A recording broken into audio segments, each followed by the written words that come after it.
This is Ian Lamont, author of Excel Basics in 30 Minutes. I'm going to show you the quick way to replace a chart in Excel for Mac with a new type of chart.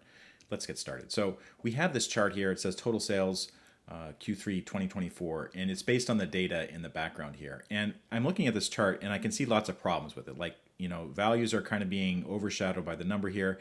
And I could do things like experiment with the color. And I'm in the chart design tab right now. I could change the color to, let's say, to blue or something like that. But that doesn't really get rid of the underlying problem. And that is the line chart's not working out, but it's super easy to change the chart type.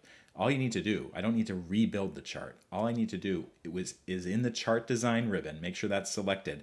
On the far right side of the ribbon, you'll see a drop-down menu that says change chart type.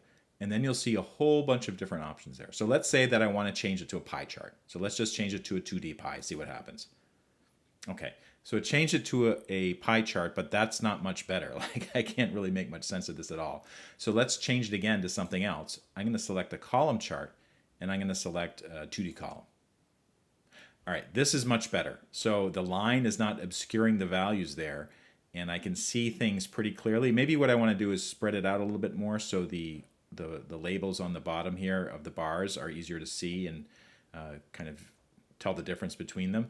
But this looks pretty good. And then if I wanted to make further changes to way it looks, I could just change the style that I have applied. Like I could make it a blue on white instead of the other way around. But that's a basic way to change the chart type very quickly in Excel for Mac. If this video helped, please take a moment to like it and follow me, and I'll see you next time.